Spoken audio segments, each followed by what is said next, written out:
Hello, amazing people. Hope you all are doing great. You're highly welcome to this episode of Get Impeccable. My name is Precious Antin, and I'm your host for today. In this episode, guys, we will be having someone very special.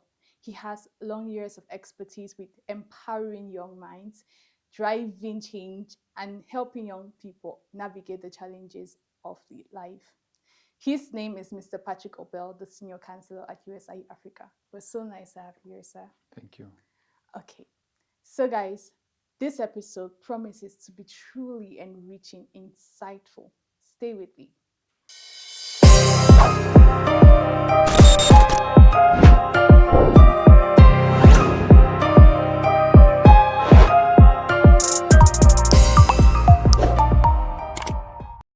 So, sir, we're going to be having a conversation about navigating through challenges of life, especially this particular topic of enjoying your youth versus destroying yourself.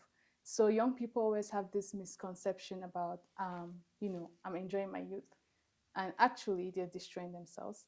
So we're just going to have these conversations. I'll ask you a couple of questions, and yeah, looking forward. Now, thank you for inviting me here to shed some light or maybe just share my experiences about the youth that I've witnessed.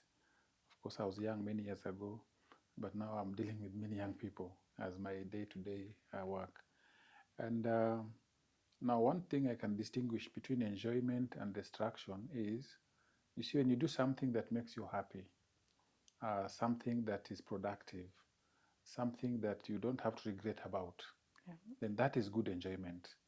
But you see, when you're doing something that makes you happy temporarily, and then in the long run, then you start regretting about it, then you'd say it's destructive. It looked good, it looked enjoyable, but then at the end of it, it's actually destructive because of the regrets that follow and because of the harm it brings to you and just the pain. Ultimately, so it doesn't end up being okay. So for me, if somebody engages in such an activity, then they're actually destroying themselves. Exactly. So you see, we have to differentiate between what actually is makes us happy in the long run, not just temporary happiness. And thank you so much for that powerful answer. So to my first question, I'll be asking why do you think people often prioritize short-term pleasure? So you mentioned that there's a difference between the long term and Mhm. yeah, but why do you think most young people always prioritize the short-term pleasures over the long term? Like, are there some psychological factors that gets you relate to this or? Yes, there are psychological factors. You know, from a developmental psychology, we find that the human brain keeps developing Yeah. up to about age 25, 26, thereabout. It's not just cut on a line. And so during those years when the brain is still developing, you find that the what we call the prefrontal cortex, where much of the rational decision making capacity is generated from, somehow delays in the development. It develops much later on by those later years. And so you'll find that many young people, in their teenage years, many times will engage in very risky activities because their judgment is a bit irrational, because they're not really making very good judgment at that particular time. So that is an age situation. So that's a psychological bit that I would explain. However, you find that every generation, including my generation, when I was that young, you feel that these older people don't understand. Exactly. Yeah, they don't know. Mm-hmm. Yeah, they don't feel what we are feeling. So it's like they don't know what you're doing. So we find that many times there is that ignorance. You just ignore. And they may give instructions from experience, Yeah. but then we may not learn from experience. Because of that, then somebody may make bad decisions. And so they are just seeing the immediate environment. That's what they're looking at. And that's why the temporary pleasure, I'm calling it temporary because that is what it is. Yeah. But for the person experiencing it at that time, that is all they know. So it may not appear temporary for them. It's like, I mean, this is all they have. So, but it's temporary in the sense that it's just for that moment. Mm-hmm. But then, of course, with time, then you get to realize that, okay, there was something more beyond this. Exactly. Exactly, yeah. Yeah, time Mm. gets to unravel a lot, and most of actually talking about young people overlooking what elder people say is very true. And it gets crazy that this has been someone who has brought you up. Then you reach a certain age and you're thinking that the person doesn't know anything. I mean, that's for a fact. And so, what advice will you give? What advice will you then give a young person who feels trapped between, living the moment? Because I've encountered a couple of people, even back in high school. Everyone wants to live this moment. I want to drink alcohol, maybe I want to date. And so there's always this pressure of like living the moment. Some people will tell you that, what will you tell your children, like how to experience your youth and all of these things? So what advice will you give this young person, like enjoying this moment and maybe planning the future? I like what you're saying. When somebody's saying, what will you tell your children? So for me, that is somebody who is hopeful to be a parent someday. And therefore, they should even be thinking even far beyond, because it's a long-term thought. Yeah. For the one who doesn't imagine having children, maybe they're the ones who should be worrying about Mm, what to do now. Okay? Anyway, now what happens is that my advice to this young person, I would be like, look around you and study.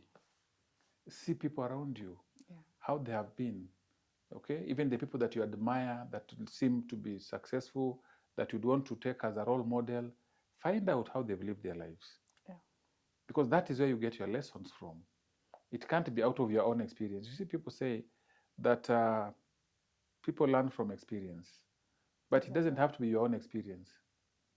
Yeah, it can be another person's experience. Experience, yeah. Exactly, I still think it's experience, better. I think but it's it doesn't better. have to be your own. Yeah. Yeah, so there are those who have gone ahead of you. So we can learn from them. Those people who have been successful, you admire them, is like, okay, how was their youth like? Hmm. Maybe that is something you can pick up from them. Yeah. When they tell you, oh yeah, when I was young, I did this, I did this. And where they did a mistake, they'll also own up and say, well, Hmm. I wouldn't wish that you go through this Exactly. because of now the experience that I got. So Yeah. that's the experience you can learn from. Or they can say, oh yeah, this is great. You can actually do this. You can try this. Again, from their own experience or experience of others around them, because they also grew up with other people. Yeah. And there was so much experience to learn. So what I would advise young people is, please learn, Hmm. observe, Yes. inquire, talk to those who have already gone past that place, Yeah. other than those colleagues of yours who are still there, Hmm. Perfect. because they only know, they know as much as you. Yeah. Exactly. That's one reason why I'm so happy to have you here for this topic, because I know you're someone of my expertise. And when you talk about learning from others, in this current generation, the social media has had a lot of impact on young people. There are some people who are thinking of even changing themselves or changing a certain part about themselves because of what the social media seems to paint perfect. So maybe some people, when they go on social media, what we normally in the society will be seen as bad, on social media it's like, okay, it's good. So how would you, especially for these young people that have maybe what I learned, the lower frontal mind development. Yes, Yeah, the prefrontal lower cortex. Yes, frontal context, yes. yes, yes. So how would you like advise or direct them in managing this social media era that we are in currently? Thank you for bringing up that, because ideally that is a challenge that Yeah. I know many young people of this generation have to deal with and have to struggle with. Because I'll not be surprised that somebody is here in Kenya and their role model is in China. Exactly. That is the challenge that these young people of this generation are facing, because the role models that they have, they only access what the role model provides in social media. Exactly. They don't Perfect. have a full picture of the role model. Mm-hmm. You see, if the role model is your uncle, you know them. You Mm-hmm. can visit them anytime. You can talk to their neighbor. You can talk to your auntie. You can talk to their children, Yeah. because it's your uncle. And maybe the other things about your uncle, you don't know that the children know who are your cousins. You can ask Mm-hmm. them. Or your auntie, who is the wife, can tell you about the same one person. So you find that you have access to a whole person. But you see, in the social media, you have access to a little piece that has been presented to you. by the person presenting it. Mm-hmm. How many times have we seen some of the so-called celebrities?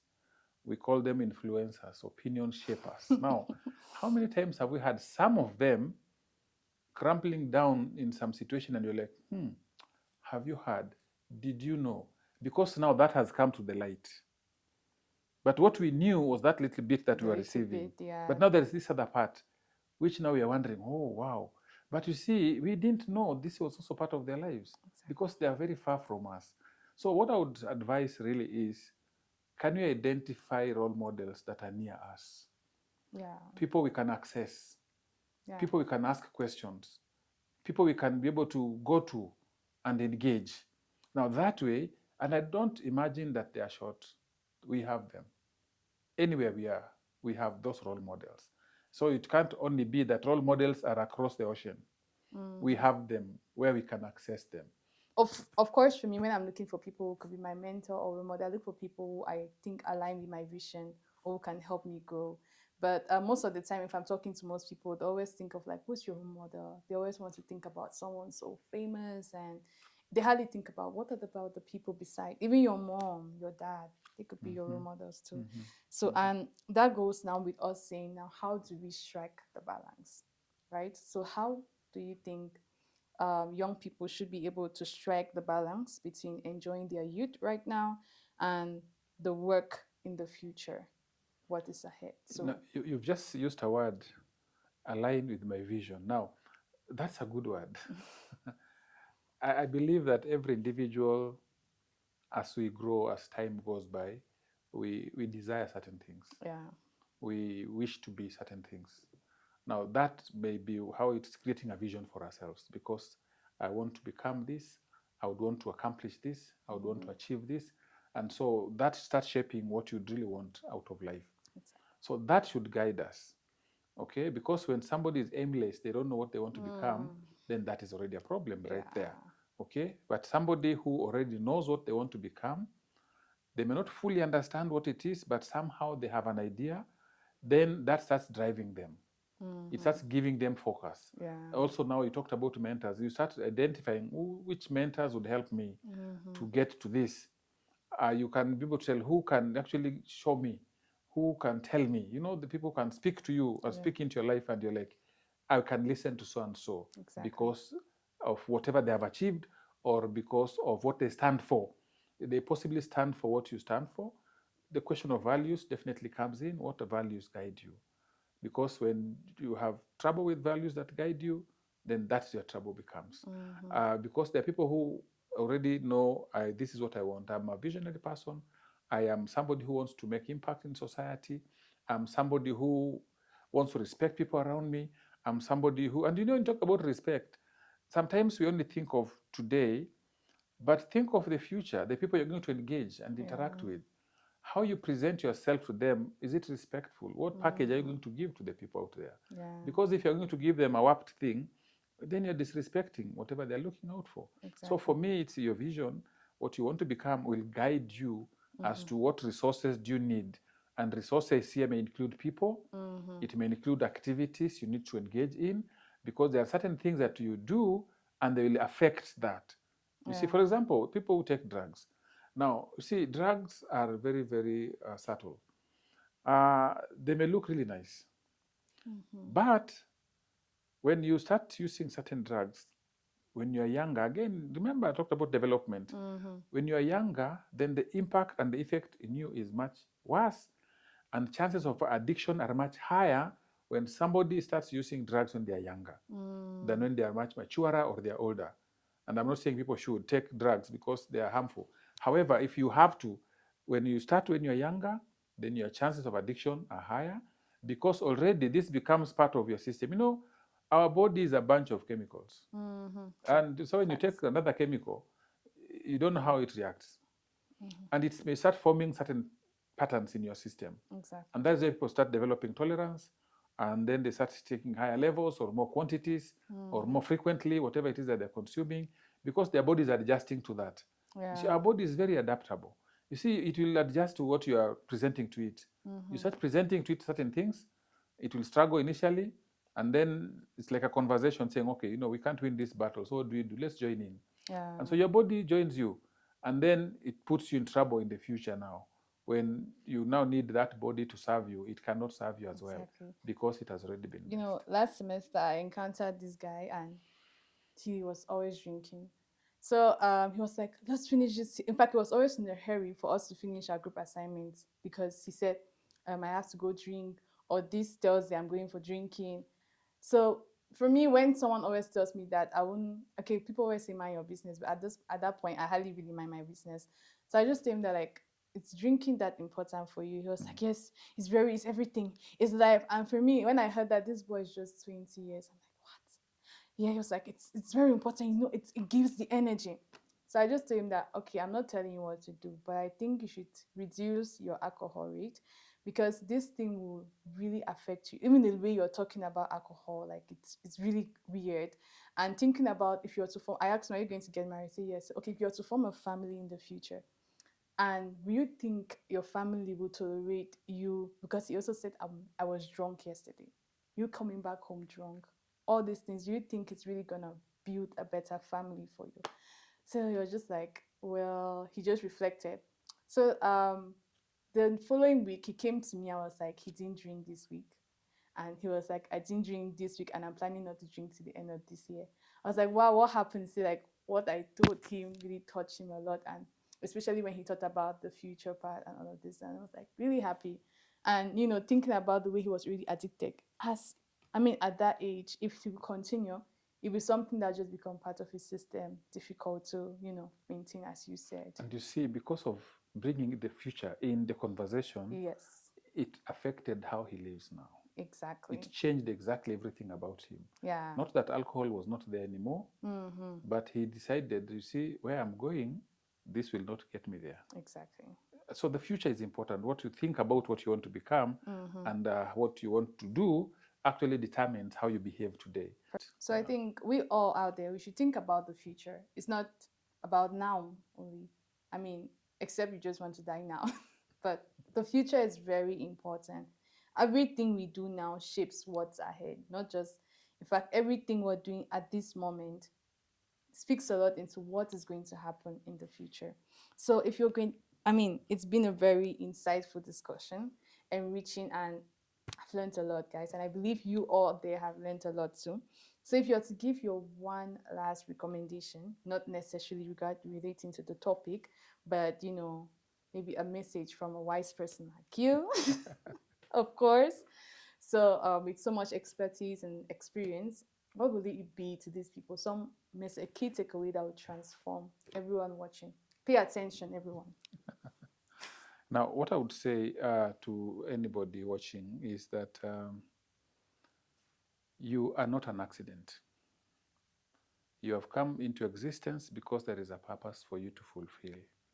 You may not fully understand what it is now, but as you progressively go and as you progressively learn, you get to discover what that is, and please live to accomplish that, because then that becomes the purpose for your existence. Thank you. Thank you so much. I hope you got everything. Guys, you're not an accident. You came here for a purpose. You might not understand it now, but yes, we all know how your light is going to shine so brightly. Thank you again, Mr. Patrick Obel, for your presence. In fact, can I shake hands with you honorably? Okay. Thank you so much. I'm so happy to have you here. Your presence really just changed the aura of this room. I feel wise already. So yeah, it's really top notch to always have people like you on board, and I'm looking forward to experience more of the knowledge you have to share with us. Um, Thank you all amazing people for sticking tuned to this session. Please do like, do share, do subscribe. Don't forget to hit the subscribe button. Promote your Get Impeccable channel. And until next time, I wish you a very special day and week. And wherever you are, just always know that you're not an accident, you're a blessing. And know the distinction between enjoying your youth and ruining your future. Thank you so much. Thank you, sir. Thank you. Thank you.